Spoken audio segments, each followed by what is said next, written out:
It's Friday and you're wondering what you might do this weekend. Well, it's too early to mow or garden, and it's way too early for spring cleaning, as usual.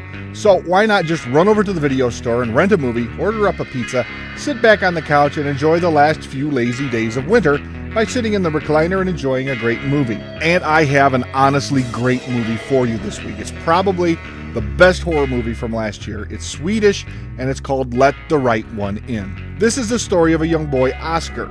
Oscar's the child of a broken home. He spends most of his time alone, and he doesn't have many friends. Oscar is also the target of bullies at school. Now, one evening, Oscar notices someone moving into the apartment next door. They rush in, they make sure all the windows are covered over completely, and then murders begin happening locally. Men are found drained of blood, and Oscar, who ravenously reads the papers, is following the case with rapt attention. Enter Ely, Oscar's new neighbor, who only comes out at night. Ely appears to be about Oscar's age, and soon the two are fast friends.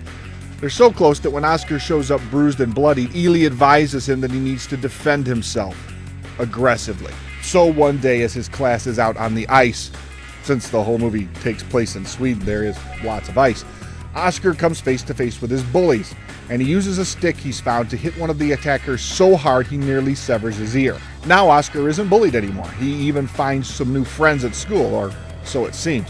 In the meantime, Oscar has put two and two together and has discovered that Ely is a vampire, and the person who he thought was her father is really an assistant who helps her retrieve blood and hide during the day, a fact that doesn't really seem to faze Oscar very much, and the two remain very close.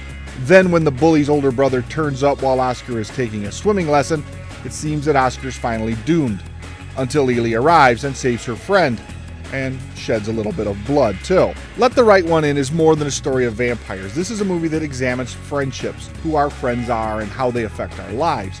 Oscar, the timid bullied kid, turns more self-confident and outgoing after Ely counsels him. Ely doesn't see Oscar as a potential food source. She even chases Oscar away while in the middle of a blood frenzy. Each has strengths that complement the other's weaknesses. It's seemingly a perfect friendship, aside from the whole needing blood to survive thing, I suppose. I'm giving Let the Right One In 4 out of 4 cigars. It's not too gory and it's not too scary, but if you've ever been a kid or had a friend, you'll identify with poor Oscar and you'll feel badly for Ely. This is way more than a great horror movie. Let the Right One In is just a great movie. If you see this on the shelf, grab it. You're not going to be disappointed. So until next time, when I'll be sitting here trying to figure out which one of my friends is a vampire, remember, you can always find out more about indie film over at roguecinema.com, and you can get your horror fix by heading over to fearzone.com. And you'll always find me those places and here at badmovieguy.com, where we'll remind you that the best movies are bad movies.